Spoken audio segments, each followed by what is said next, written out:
प्रेमी भाइयों एवं भक्तिमती माता बहनों, इस सभा में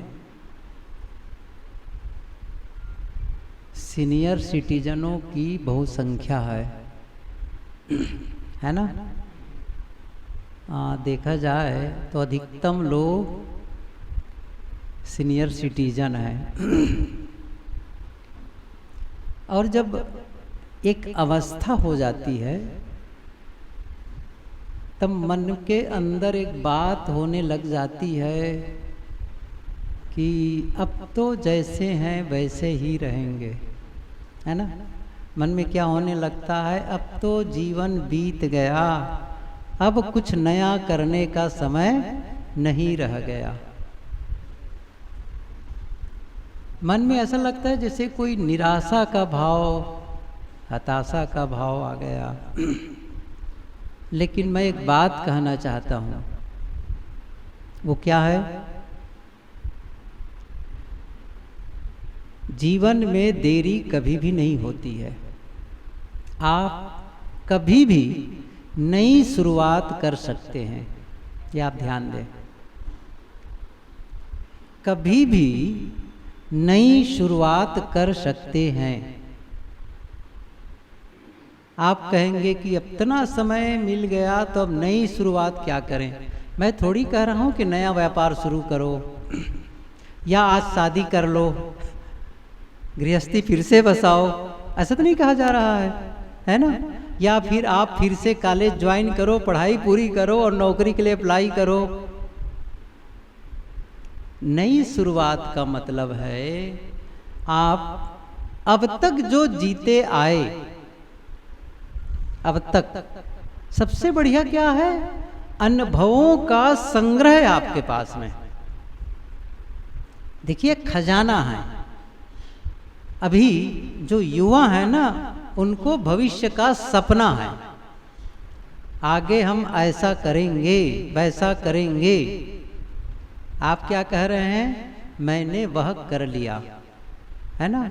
और उस करने के दरमियान इतना लंबा जीवन जीने के बीच जितने बसंत देखे हैं, बहुत सारे अनुभवों का संग्रह है। आपके जीवन में अच्छे अनुभव भी हैं और गलत अनुभव भी हैं। ऐसे भी जीवन में दिन आए हैं जिस दिन आपको लगा आज का दिन अच्छा नहीं है। गलती चाहे दूसरे की रही हो, चाहे गलती अपनी रही हो, अच्छा नहीं रहा। और कई दिन ऐसे आए होंगे जिस दिन आप कहेंगे आज बहुत बढ़िया रहा, अच्छा हुआ है, आपके द्वारा अच्छा हुआ है, आपने कुछ ऐसा किया जिससे आप प्राउड फील कर सकते हैं, गौरवान्वित महसूस कर सकते हैं। और आपके आसपास को लोगों को भी लगा कि सचमुच इन्होंने बहुत अच्छा किया है किसी मामले में। तो सभी प्रकार के अनुभव आपके पास हैं। और ऐसी स्थिति में आप जीवन में जो कुछ आपने किया, मैंने क्या कहा, यदि फिर भी आज ऐसा लगता है जैसा मुझे जीवन जीना चाहिए था वैसा नहीं जी पाया, ऐसा लगता है, मान लो, मतलब इससे और बेहतर किया जा सकता था, होता नहीं है। आप खुद अपने जीवन को झांकेंगे तो लगेगा मैं शायद ज़्यादा समय दे सकता था सत्संग में, ज़्यादा समय दे सकता था साधना के लिए, या ज़्यादा मैं संयम में जीवन जी सकता था, ऐसा हो सकता है। मतलब जो मैंने जीवन में संयम तो अपनाया, यह नहीं है कि मेरा जीवन बर्बाद है, ये भी सच है। ऐसा नहीं है कि मैं कभी चोरी करने के बाद जेल गया, हिंसा मैंने की, कोई अनाचार किया, ऐसा तो नहीं मेरे जीवन में। इसके बावजूद क्या महसूस होता है, नहीं, कुछ तो और अधिक अच्छा किया जा सकता था और शायद इससे बेहतर होता। शायद मैं कुछ ज्यादा अध्ययन किया होता ग्रंथों का तो आज मेरे अंदर में कुछ ज्ञान ज्यादा होता और ज्यादा मैं कुछ और अच्छा कर सकता था। कुछ है तो अब अवसर नहीं है, ऐसा नहीं है। मैं एक बात बताऊं, आप कभी भी आपको कोई शारीरिक श्रम करने की जरूरत नहीं है, सब कुछ है मानसिक। देखो, साधना में प्रगति, फिर से कह रहा हूं मैं, आपको कोई भौतिक प्रगति के लिए प्रेरित नहीं किया जा रहा है कि आप अब कोई नया स्टार्टअप करें, ऐसा कुछ नहीं है। आपको अब मानसिक जगत में, आपके व्यक्तिगत जीवन में जो संभव है, जो सुधार करना है, वो आप आज से नए ढंग से शुरू कर सकते हैं। करना क्या होगा?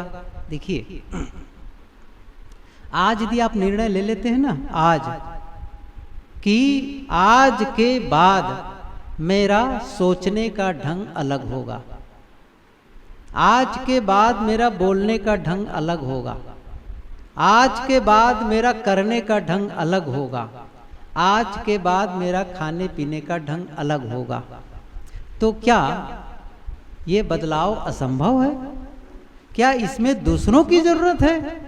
आपको सोचने के लिए, सोचने में परिवर्तन लाने के लिए किसी दूसरी की आवश्यकता है कि उनका सहयोग की जरूरत है? देखो, भोजन तो रोज कर रहे हैं, कपड़े तो पहन ही रहे हैं, रहने की जगह मिल ही गई है, और आपने इतना जरूर कमा लिया है कि आपको आगे भी भोजन पानी की व्यवस्था रहेगी। कम से कम यहाँ जितने लोग बैठे हैं, चेहरे से तो यही लग रहा है कि कम से कम इतनी व्यवस्था कर ही लिए हैं कि आपके परिवार के लोग आपके लिए खाने पीने की व्यवस्था कर देंगे। लेकिन आपके मन में जो विचार चलते हैं, उसके अंदर जाकर के उन विचारों को बदलाव दूसरे लोग नहीं कर सकते हैं, आप कर सकते हैं। जब आप बोलते हैं, उन शब्दों को कैसे बोलना है, कितनी उस शब्दों में मधुरता चाहिए, मिठास चाहिए, विनम्रता चाहिए, शालीनता चाहिए, ये आप अपने शब्दों में ला सकते हैं। ये आप पर निर्भर है, आप पर निर्भर है। और आप अपने क्रियाकलापों को देखेंगे, अब मैं ऐसे लोगों के पास तो कम से कम नहीं बैठूंगा जो केवल ताश खेल के समय बिता रहे हैं। सही है ना? ताश खेल के समय बिता रहे हैं, कम से कम वहां तो नहीं जाना होगा। अच्छा, घर के लोग टीवी देख रहे हैं, तमाम धारावाहिक और क्या फिल्म देख रहे हैं, टीवी से तो मैं अपने आप को अलग कर सकता हूँ? कर नहीं सकते हैं। अच्छा, मैं पढ़ना जानता हूँ, मान लो पढ़ना जानता हूँ, तो ग्रंथ तो रखें घर में, तो थोड़ा उसको जितना मैं समय लगाता हूँ उससे ज्यादा लगा दूं। अच्छा, मान लो मैं नहीं पढ़ पाता हूँ, तो सुनना तो जानता हूँ ना। यदि अभी भी प्रकृति के द्वारा आपका कान सही सलामत है, तो कम से कम सुन तो सकते हैं, सुन तो सकते हैं। और आजकल जो सुविधा है, आजकल जो सुविधा है, किसके लिए? किसी भी क्षेत्र में उन्नति करने के लिए। आज जो सुविधा, जो संसाधन, जो परिस्थिति जो आज है, किसी भी क्षेत्र में प्रगति करने के लिए आज के पहले कभी नहीं था, कभी नहीं था। हम में से देखो, यहाँ बैठे हैं काफी लोग, आज से जब वो छोटे रहे होंगे 10-15 साल के, तब उन्हें पता रहा होगा कि जब हम बोलेंगे उसको हमारे बच्चे भी बाद में सुन लेंगे। सोचे रहे होंगे? सोचे ही नहीं रहेंगे। आज वो स्थिति है। गुरुदेव जी के प्रवचन, गुरुदेव जी की अनुपस्थिति में आप घर बैठे सुन सकते हैं, सुन सकते हैं। अब आप कहेंगे मैं ज्यादा समय दूंगा सुनने में, नहीं पढ़ सकता हूं, तो देखो मैं इसलिए बता रहा हूं, आप हम सब कहते हैं ना कि अब क्या करें, जैसा है चलने दो। अच्छा, कुछ लोग आपस, अरे क्या बूढ़े सुग्गा को और पढ़ाओगे, अब हो गया? नहीं, ऐसा कुछ नहीं है। जो संभव है, जो आप कर सकते हैं, उसके लिए फिर काहे का दूसरे पर आश्रित होना। कभी मैं एक सूत्र कहा करता हूं, जो हम नहीं कर सकते हैं, फिर से याद करना, जो हम नहीं कर सकते हैं, यदि हम उसे नहीं करते हैं तो हमारा दोष नहीं है। जो हम नहीं कर सकते हैं, उसे हम नहीं करते हैं, तो उसमें दोष नहीं है, लेकिन जो हम कर सकते हैं उसे जब नहीं करते हैं तब क्या कहा, जो हम कर सकते हैं जब उसे नहीं करते हैं तब तो दोष है ना हमारा, तब तो बहाना नहीं बनाया जा सकता है। और जो मैं बता रहा हूं क्या यह असंभव है? बिल्कुल असंभव नहीं है। तो ये थोड़ा सा मैंने कहा ना शब्दों में थोड़ा सा, जैसे अब इसको इस ढंग से और ढंग से कहूं मैं, स्वाभाविक रूप है कि आप सब प्रारंभ से ही आदत बनी होगी सुबह जल्दी उठने की। घर के काम संभालना था, कोई काम कारण से आपको जल्दी उठने की आदत है, सुबह जल्दी नींद खुल जाती है। और अब की स्थिति कैसी है, नहीं चाहने पर भी नींद खुल जाती है सुबह, क्योंकि उतनी नींद बच्चों सरीखे नहीं आती है। क्यों? क्योंकि अब आपको बच्चों की तरह 12 बजे तक तो जागना नहीं है कि मोबाइल लेकर के देखते रहना है। अच्छा, कोई यदि करता हो तो बदल लो, अभी भी बदल लो, मैं कह रहा हूं। यदि बुढ़ापे में भी कोई 11 बजे रात तक मोबाइल देखते हुए जाग रहा है, इसका मतलब है, वो कहावत है ना, अपने पैर में कुल्हाड़ी मार रहे हैं। मैं समझ ये विश्वास करता हूँ, यहाँ चूंकि इसलिए विश्वास करता हूँ कि जितने बैठे हैं सब पुराने सत्संगी हैं, कम से कम इतना छोटा काम तो नहीं है करते होंगे, इतना छोटा काम तो नहीं है करते होंगे, है ना। देखो जवान है घर में, वो लोग हैं, वो लोग यदि कभी ये भूल करते भी, देखो करना तो किसी को नहीं चाहिए, लेकिन मान लो वो बच्चे नए हैं, उनके पास अवसर है, हो सकता है कुछ हो, तो वो लोग यदि कहीं 11 बजे 12 बजे तक अपने मोबाइल और टीवी में समय बिताते हों, वो उनका जीवन है, उनका जीवन, उनको देख के ललचाना नहीं है, क्योंकि उनका सिस्टम अलग है, आप बिल्कुल अलग हैं।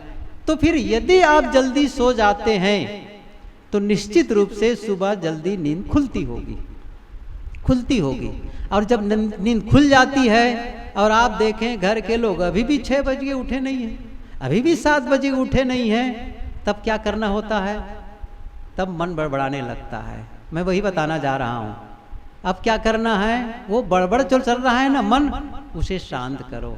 क्या कहना है, उनका जीवन है, क्यों इंटरफेयर कर रहे हो, मन को समझाओ, स्वीकार भाव। फिर से बता रहा हूं, जिसे आप बदल नहीं सकते, ये सूत्र याद रखना, जिसे आप बदल नहीं सकते उसे स्वीकारना सीखें। जिसे आप बदल नहीं सकते उसे आप स्वीकारना सीखें। क्या आप उन्हें बदल पाएंगे? अच्छा, मेहनत तो बहुत किए होंगे, जितने बैठे सब मेहनत किए होंगे, मेरे अनुसार घर वाले चलें, बहुत मेहनत किए होंगे, लेकिन क्या हुआ, ना आपका बेटा आपके अनुसार, या कुछ तो होगा, ऐसा नहीं कि पूरा पूरा नहीं है, कुछ है, लेकिन जितना आपके मन में है कि ऐसा हो, पूरा पूरा बेटा नहीं फॉलो कर रहा है। और बहू, वो तो जगदम्बा है उनको तो कहना ही नहीं है, सही है कि नहीं है। बहू और बेटे क्या आपके अनुसार कर रहे हैं? अच्छा, फिर आपके जो पोता है, बेटे के बेटे हैं, बेटे की बेटी है, वो तो और न्यू जनरेशन है, वो नया खून है। अब आप ये मानेंगे कि जैसा मैं जीवन में जिया वैसा ही ये लोग जिए, वैसा ही करें, नहीं करने वाले हैं। तब क्या करना है, और आपने बदलने का प्रयास भी किया और अंत में क्या लगा, नहीं बदलने वाले हैं। मैंने क्या कहा, जिसे आप नहीं बदल सकते उसे स्वीकारना सीखें, एक्सेप्टेंस, ये शब्द याद रखिए। क्या होगा इससे, याद रखिए, क्या होगा इससे स्वीकारने से? 2 बातें होंगी। सबसे बड़ी बात होगी, स्वीकार भाव से आपके मन में जो तनाव था ना वो कम हो जाएगा, खत्म हो जाएगा। कैसे तनाव होता है, एक तरफ घटना घट रही है, देखिए एक तरफ क्या हो रहा है, वो देर में सो रहे हैं, देर रात तक जगे हैं, सुबह देर रात तक सो रहे हैं, ये घटना घट रही है। आप क्या चाह रहे हैं, ऐसा न हो। देखिए एक तरफ घटना घट रही है और दूसरे तरफ आपने नहीं कहा, सही है ना। तो क्या हुआ, आप ख्याल करिए, तनाव होगा। कैसे होगा, एक रस्सी है, एक रस्सी है जिसे दोनों तरफ से खींचें तो रस्सी में तनाव होगा कि नहीं होगा, होगा ना। कितनी खतरनाक स्थिति है। और जिस समय आपने रस्सी छोड़ दी तो सामने वाले का क्या होगा? वो धड़ाम से गिरेगा ना। आप क्या कह रहे हैं? जो हो रहा है उसको आप कहते हैं न हो, ये न हो, बस यह तनाव है आपके मन का। आपने कहा एक्सेप्ट, स्वीकार, जैसा हो रहा है होने दो। जैसे ही आपने ढीला किया, तनाव खत्म। एक बात। दूसरी बात क्या होगी? तनाव खत्म। अब उससे जो आपकी एनर्जी खर्च हो रही थी, ऊर्जा खत्म हो रही थी, वो ऊर्जा बची।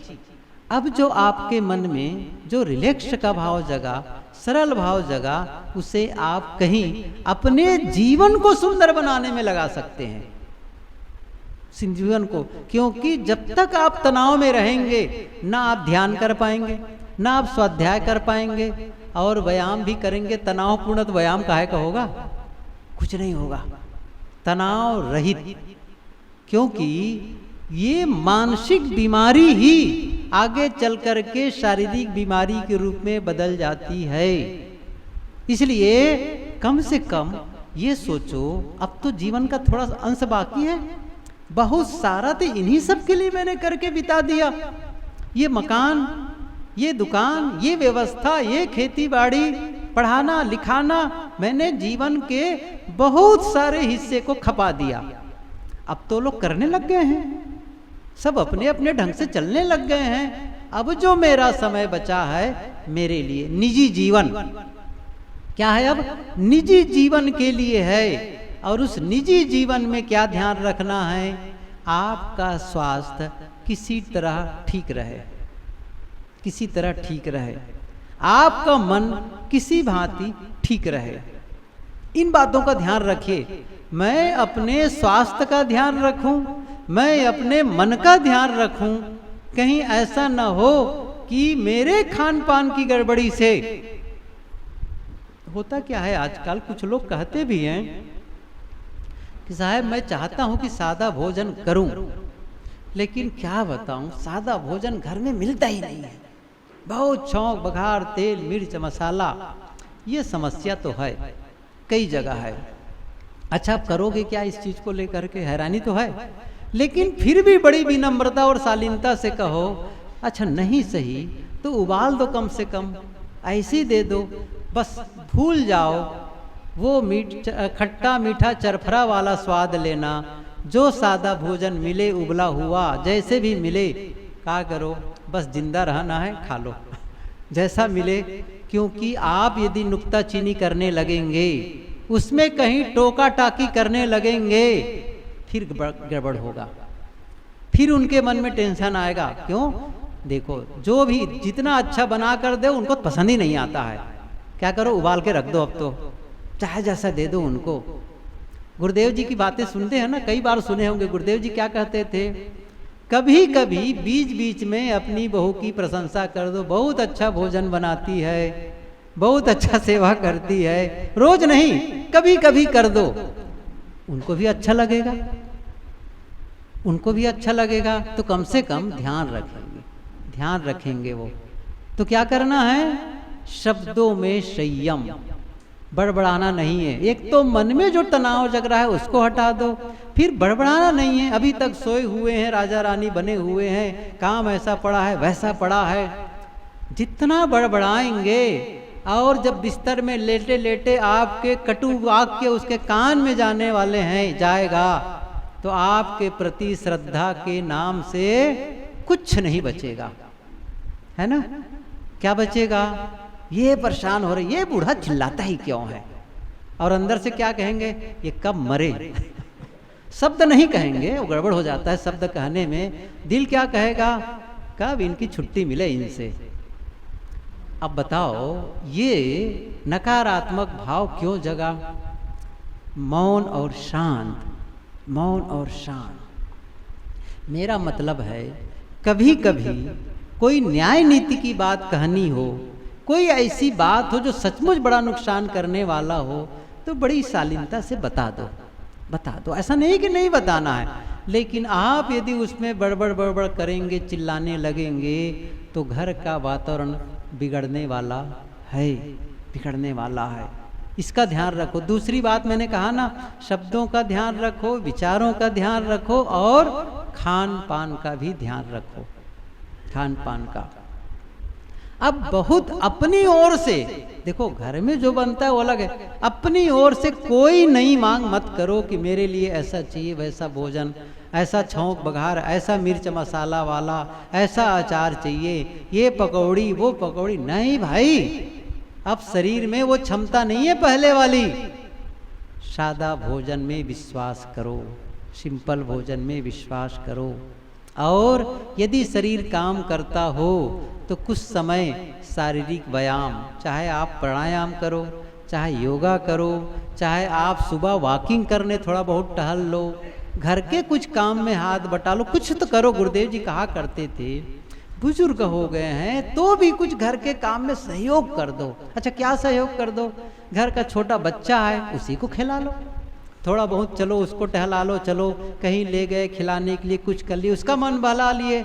घर वाले को छुट्टी मिल जाएगी, घर के लोग कुछ काम कर लेंगे, बहू को छुट्टी मिल जाएगी, थोड़ा बच्चों को कम से कम संभाल लेंगे। तो और भी कहते थे गुरुदेव जी, ये भी कहते थे कि घर के आंगन में बैठे रहे थोड़ा झाड़ूए लगा दो, थोड़ी सफाई हो जाए, कम से कम जहाँ बैठे वहीं पर साफ सुथरा हो जाए। ये छुटपुट काम जो शरीर में संभव है उसको कर दिया करो, कर दिया करो। कोई भी मेहमान आए उनके साथ थोड़ा बैठ लो, लेकिन घर वालों की आलोचना करने से मुंह में सिलाई कर लो। क्या करना है? घर वालों की किसी प्रकार की कमी को मेहमानों के सामने मत कहना, ये कसम खा लो, समझ लो।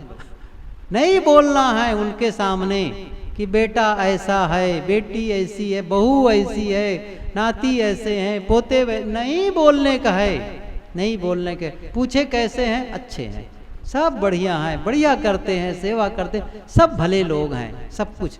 मैं कितनी बार कहता हूँ, एक बार कई लोग ऐसे मिलते हैं जो 60-70 के हो जाते हैं, साहब हमारे लिए कुछ कहिए। मैंने कहा देखो, आपके लिए तो अब कहने जैसा नहीं है, लेकिन बहुत थोड़ा समय है मेरे पास में, लेकिन एक बात जरूर कहूँगा आपको। क्या? आपका केवल अब एक ही काम हो गया है, चूंकि आप सीनियर सिटीजन हो गए हैं और वो भी 70 के ऊपर हो गए हैं, तब एक काम बचा है आपका। क्या? आपके मुंह से केवल एक ही काम बचा है, वो है लोगों को आशीर्वाद देना, बस। क्या कहना है? अब आप उस दर्जे पर आ गए हैं कि आपके द्वारा केवल एक ही चीज निकले, सबका भला हो, सबका भला हो। कोई अच्छा करता है आपके लिए, उनके लिए भला हो। अच्छा नहीं करता है तब कभी भी बद्दुआ मत निकालना, ये ध्यान रखना। कभी भी उनके लिए गलत विचार मत लाना। क्या कहना? भगवान तुम्हारा भला करे। सही है, सद्गुरु तुम्हें सद्बुद्धि दे, बस तुम्हारा भला हो, बस ये ध्यान रखो। मैं क्यों बता रहा हूं ये चीज? मान लो वो नासमझ है, वो नासमझ है और वो कुछ भी आपके साथ में गलत कर पा रहा है, नहीं समझ पा रहा है तभी तो कर रहा है। वो ज्ञानी है, नासमझी है। अब आप क्या कर रहे हैं? उसके बदले में मेरे साथ उसने वैसा किया, बस देखना तुम। अब देखो क्या होता है, एक दिन आएगा तुम भीख के कटोरा लेकर के भीख मांगोगे, या तुम जेल में जाओगे, तुम ये हो जाएगा, तुम्हारा वो हो जाएगा। भगवान देख रहा है, वो सब का बदला लेने वाला। अरे नहीं कहना है ये सब चीजें, वो भगवान जाने, उनका विषय है। आप क्यों भगवान वाला काम अपने हाथ में ले रहे हैं? सही है ना? वो तो उनका विषय है, क्या उनको कर्म फल मिलेगा? आप उनके कर्मों के फल के दाता नहीं है। क्या करना है आपको? क्या कहना है आपको? कहना है तुम्हारा भला हो। क्यों ऐसा कहना है? देखिए, उनका भला होगा कि नहीं होगा, लेकिन केवल दूसरों का भला सोचने से आपका भला होना शुरू हो जाएगा। समझ रहे हैं ना? दूसरों का बुरा सोचने से उनका बुरा होता है कि नहीं होता है, आपका बुरा शुरू हो जाता है। विचारों का प्रभाव हमारे जीवन में पड़ता है, ध्यान दो। विचारों का प्रभाव मन में जीवन में पड़ता है। जो हम सोचते हैं वैसा बनते चले जाते हैं, जो हम सोचते हैं वैसा ही बनते चले जाते हैं। इसलिए सही विचार सोचो, सही शब्द बोलो, हमेशा ध्यान रखो। और मैंने कहा ना, इसके लिए किसी दूसरे की आवश्यकता नहीं है, आप पूर्ण हैं। इसलिए मैं कह रहा हूं, नई शुरुआत कर सकते हैं। आज तक चाहे जैसा बोलते रहे, ये एक ढंग था बोलने का, लेकिन अब बदल दिया। अब जब भी बोलना है, मीठे शब्दों का प्रयोग करना है, धीरे बोलना है, प्रेम की भाषा बोलना है, शालीनता की भाषा बोलना है, दूसरों का आदर और सम्मान का ख्याल करना है। केवल आप न चाहें मैं घर का बुजुर्ग हूँ, मेरा सब लोग सम्मान करें, ये सच है, होना भी चाहिए, लेकिन आपका भी दायित्व है, आपके द्वारा दूसरों का सम्मान हो। और सम्मान का मतलब मैं नहीं कह रहा उनके सामने झुको, सम्मान का मतलब है उनके रिपुटेशन का, उनके कुछ जीने का, वो जो उनकी मर्यादा है उसका ख्याल करो। हर आदमी स्वाभिमानी है, हर आदमी आदर चाहता है। तो आप ये ना समझे कि केवल आदर आपको चाहिए, सम्मान आपको चाहिए, उनको भी चाहिए। जो आपसे बहुत छोटे हैं उनको भी आदर और सम्मान चाहिए। इसलिए उनके प्रति शब्द संभाल करके बोलना। अब जो पहले बोल देते थे रे तू ये, वो सब बदल दो। नहीं, उनको भी सम्मान पूर्वक या तो बेटा कहो या आप शब्द प्रयोग करो। देखो, सम्मान के शब्द उनके साथ में बोलना शुरू कर दो। देखो, शब्दों को बदलना थोड़ा समय लगेगा, लेकिन जो संभव है, आपके मन में जब भाव रहेगा ना, आपके मन में जो अच्छे विचार रहेंगे ना, तो वो शब्दों में घुल करके निकलेंगे। ये ध्यान रखना। क्या होता है जनरली, जो हमारे भीतर में जो भावनाएं होती है ना, वो भावनाएं किसके माध्यम से निकलती है? हमारे शब्दों के माध्यम से निकलती है भावनाएं। यदि वह भावना ही में दुर्भावना है, भावना में ही विकृति है, वही विषाक्त है, तो जब शब्द निकलेंगे ना, तो वो शब्द कहाँ होगा? उसी में वो मिल करके जाएगा। गजब है ये सिस्टम। मैं कितनी बार ये उदाहरण दिया हूं, क्योंकि अंदर शब्द कहाँ से आ रहे हैं बताओ? भीतर से तो आ रहे हैं ना। भावना कहाँ है? भीतर है। तो उसी रास्ते से वो निकला हुआ है। कैसे निकला है? आपके घर में, बाथरूम में, कई जगह, कई घरों में गीजर लगा होता है। गीजर, गीजर तो समझ ही गए, आजकल तो बड़ा सरल है। गाँव में भी गीजर लगाने लग गए हैं लोग, गर्म पानी का, कि ठंडी में गर्म पानी मिले। तो आप क्या देखते हैं? एक नल में ठंडा पानी, दूसरे नल में गर्म पानी। अच्छा, तो गर्म पानी आ रहा है, उस बीच में इतनी बड़ी मशीन है, गीजर जिसे कहते हैं, अंदर में कॉइल गर्म हो रहा है बिजली के माध्यम से, और पानी उससे स्पर्श करके बाहर आ रहा है, तभी तो गरम गरम आ रहा है ना? गरम गरम आ रहा है। एक और दूसरा उदाहरण दूं, कहीं कहीं आप देखेंगे फ्रीजर, फ्रिज, वाटर कूलर जिसे कहते हैं, वाटर कूलर, ठंडा ठंडा पानी आता है। इसका मतलब क्या है? वहां भी ऐसा कुछ सिस्टम बैठाया गया है जहां से पानी हो करके आए और पानी ठंडा हो जाए। पानी तो अपने आप में जैसा है वैसा है, लेकिन कुछ है जो उसे गर्म कर रहा है, कुछ है जो उसे ठंडा कर रहा है। शब्द तो वही है, लेकिन कुछ है हमारी भावनाओं में जो उसे कटु बना रहा है, कुछ है जो उसे मिठास बना रहा है, कुछ है। क्या मैंने कहा ना, वो कॉइल है, वो भावना है, वो वहीं से स्पर्श करके आ रहा है। तो यदि आपकी भावना सही है तो शब्द भी सही निकलने वाले हैं। इसलिए उसे ठीक कर लो, और इसके लिए कोई पैसे कौड़ी की जरूरत नहीं है, कोई जरूरत नहीं है। आप भीतर से अच्छा तो सोच सकते हैं ना, किसी के लिए भला हो तो सोच सकते हैं, कोई दुर्भावना नहीं। मैंने कहा ना, चाहे वो गलत करता हो, इसके बावजूद उनके प्रति क्या कहना है? भला हो, भला हो। बस देखिए, आपको इतना भीतर से अच्छा लगने लग जाएगा, और एक नया ढंग जीवन में आपको नया अनुभव होना शुरू हो जाएगा आपके जीवन में। इसलिए इन बातों का ध्यान रखें, खान पान में भी संयम हो, और आप शब्दों में संयम रखेंगे, विचारों में संयम रखेंगे, और करने में संयम रखेंगे, सर्वत्र संयम का व्यवहार करेंगे, तो जीवन में कुछ बदलाव आएगा। और जो समय बचेगा, मैंने कहा था फिर से, उसमें थोड़ा से पढ़ाई लिखाई का, पढ़ने का काम शुरू कर दो, श्रवण करने का, थोड़ा सा ध्यान चिंतन करने का काम। मैं इसलिए कह रहा हूँ कि आपको जब देखेंगे ना छोटे बच्चे, उनके मन में लगेगा दादाजी ध्यान में बैठे हैं। बहुत पहले की बात है, वर्षों पहले, बड़ौदा की बात है। एक छोटी सी बिटिया, अब तो जवान हो गई, शादी हो गई उसकी, और बड़ी कंपनी में वहाँ काम करती है। तो एक बार कहाँ गए उनके यहाँ, तो संत लोग तो पूछे कहाँ गए, तो कहे वहाँ गई, दादी जी ध्यान में बैठी है। क्या कहती है? दादी जी ध्यान में बैठी है। अब देखिए उनको क्या लग रहा है, दादी जी ध्यान में बैठती हैं, दादाजी ध्यान में बैठे हैं। और आप कहीं बकबक कर रहे हैं या टीवी के सामने बैठे हैं तो क्या कहेंगे, दादाजी टीवी देख रहे हैं, क्या असर पड़ेगा? वो बकबक कर रहे हैं, लड़ाई झगड़ा कर रहे हैं।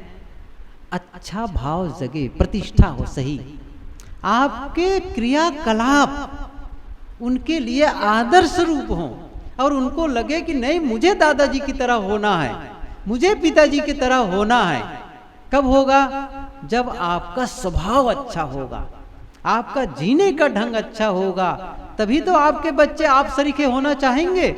एक वक्ता बोल रहे थे एक बार, बहुत ही थोड़ा सा वो कठोर था उनका बोलने का ढंग, लेकिन है तो सच।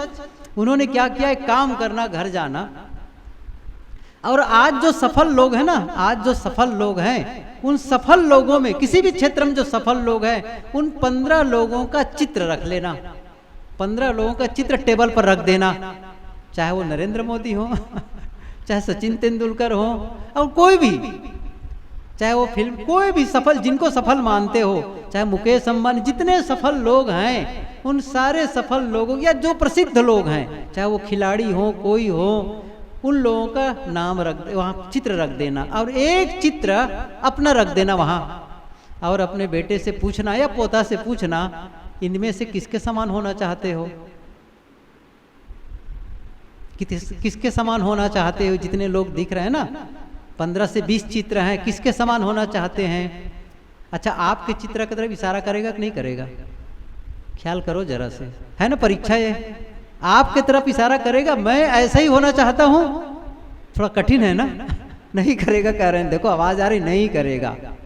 क्यों नहीं करना चाहते हैं? क्या आप उनके आदर्श नहीं है? क्यों नहीं है?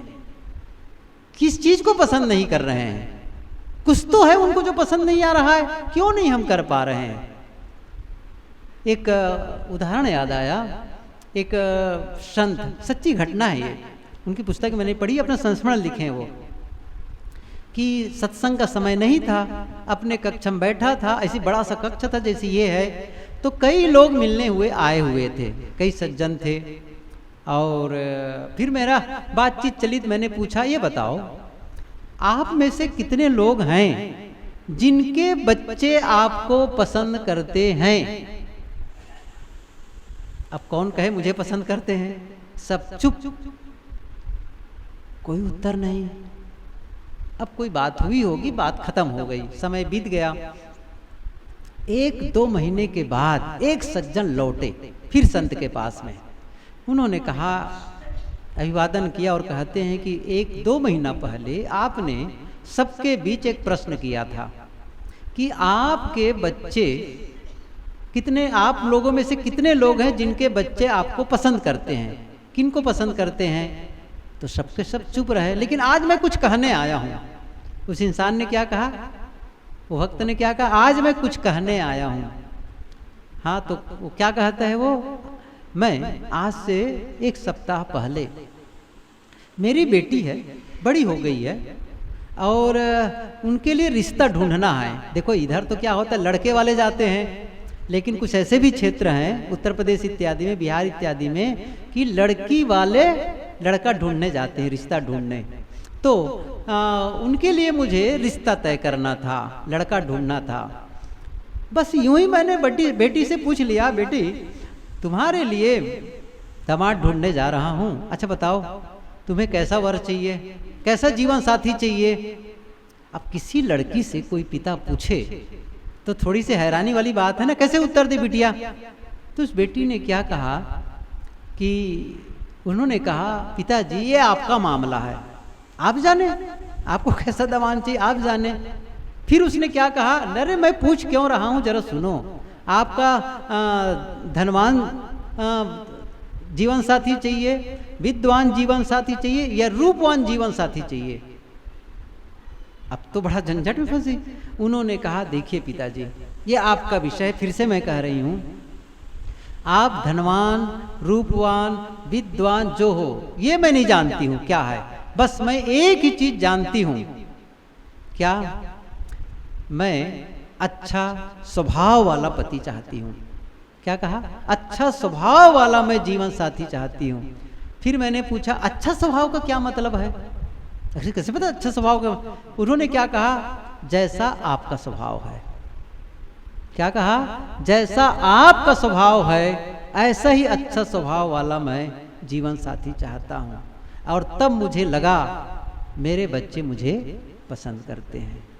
मैं उदाहरण क्यों दे रहा हूँ, आप अपने जीवन में जब संयम का जीवन जिएंगे, जब आपके बोलने में संयम रहेगा, खान पान में संयम रहेगा, करने धरने में संयम रहेगा, सबके साथ सुंदर बर्ताव करने लगोगे, तो आपके बच्चे चाहेंगे मैं दादाजी की तरह होना, क्योंकि उन्होंने मुझे सही रास्ता दिखा। आज कहते तो हैं, ये भी सच है, गलत नहीं है, आज भी है, आपके घर में भी ऐसे ही होगा।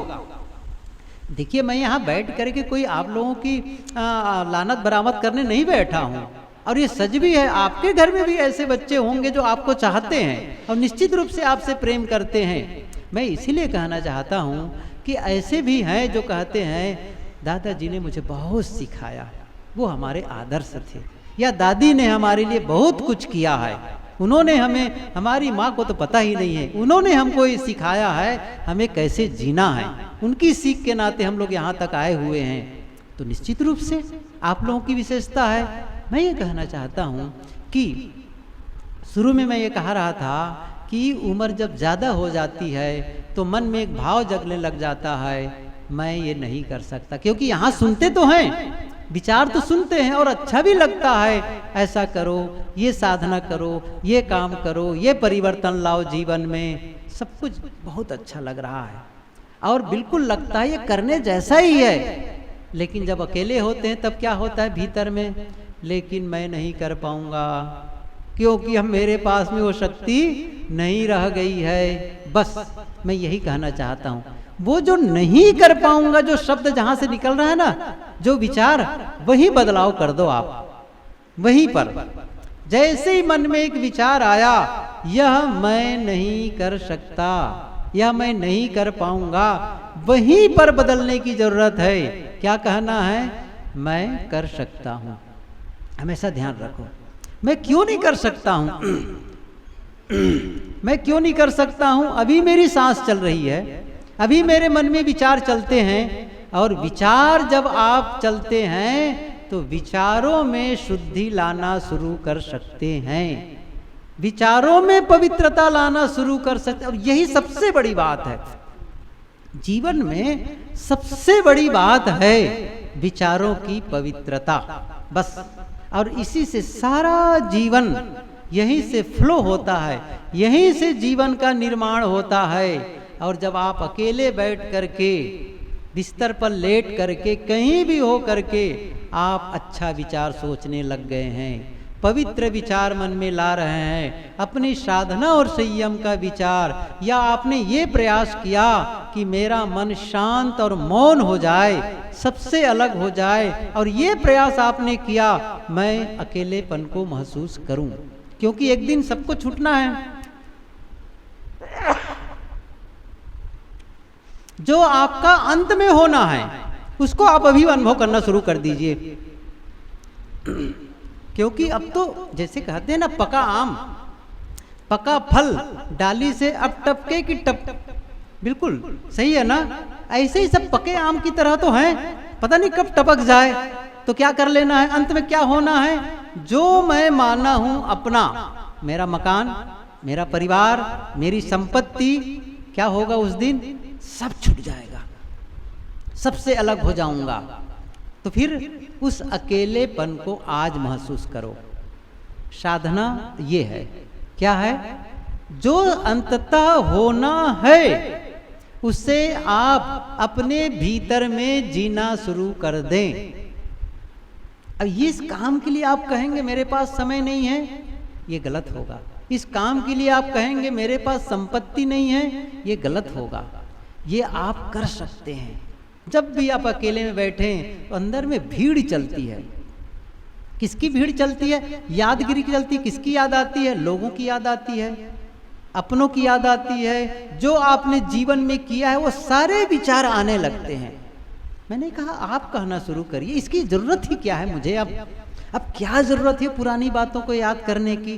क्योंकि वो तो बीत गया, उससे क्या मतलब है? इसलिए उसको मैं खारिज करता चलूं, हटाते चलूं, उस चीज को मैं भूलता चला जाऊं। उसकी जगह में आज मुझे अकेलेपन को महसूस करना है, मुझे शांत रहना है, मुझे मौन रहना है। इस संकल्प भाव से अकेले बैठे, आंख बंद करके ध्यान करें।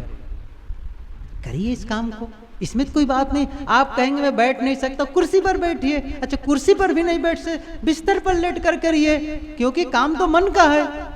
इसमें बहाना नहीं चलेगा। ये कह सकते मैं पढ़ नहीं सकता, मैं सुन नहीं सकता, लेकिन आपके मन के विचार जो भीड़ आ रही है उसको हटा सकते हैं। जो मन में कचड़े आ रहे हैं उसे हटा सकते हैं। बिन में द्वंद आ रहे हैं, अंदर में लड़ाई झगड़ा ईर्ष्या द्वेष की बातें आ रही हैं, उसे तो खारिज कर सकते हैं। क्यों नहीं कर सकते हैं? आप कर सकते हैं। विचारों को बदलने की ताकत सब में है।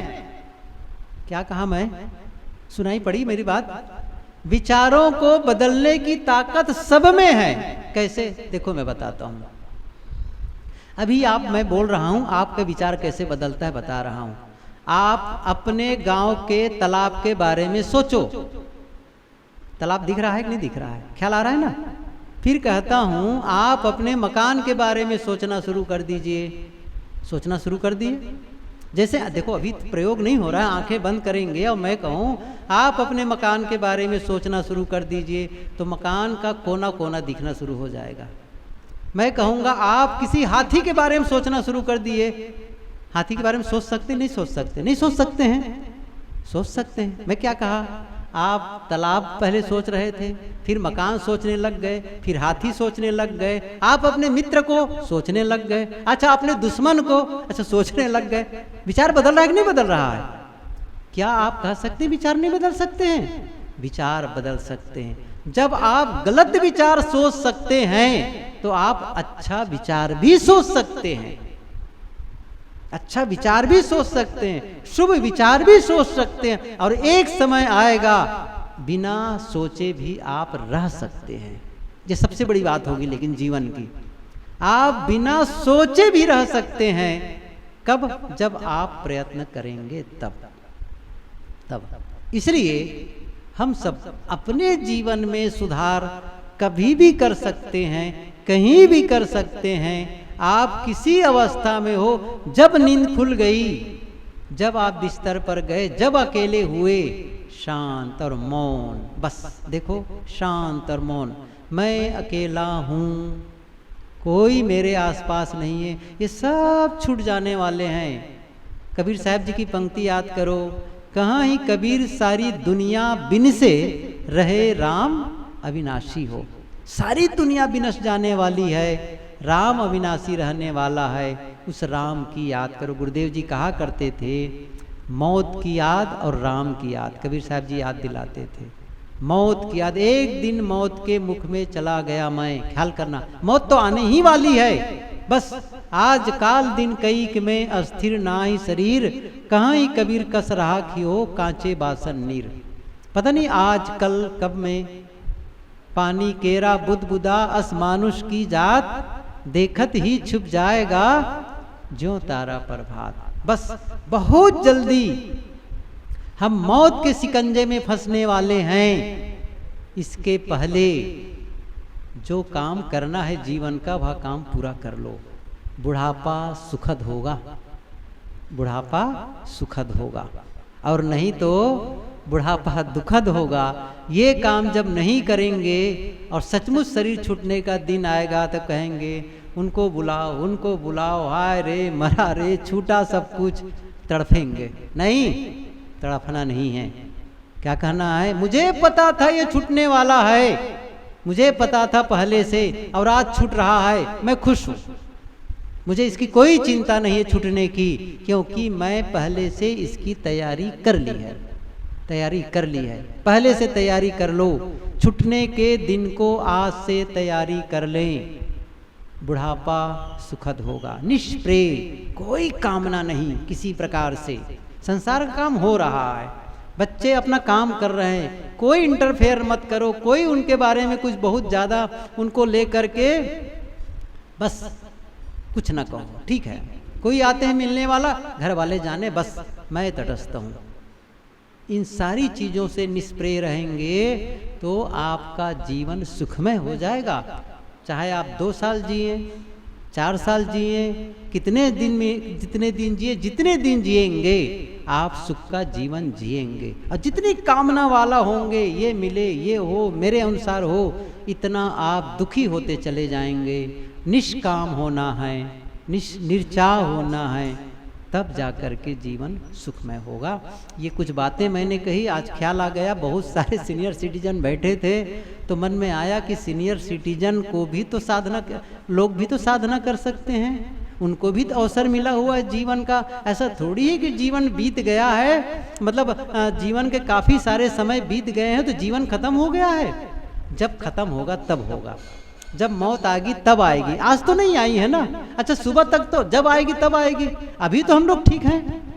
तो जितने समय तक हमारा जीवन का बचा है, हमारे पास अवसर है, हम अच्छा जीवन जी सकते हैं, अच्छा मन बना सकते हैं, अच्छे शब्दों का प्रयोग कर सकते हैं, अपने क्रियाकलापों में बदलाव कर सकते हैं और जीवन को सुखमय बना सकते हैं।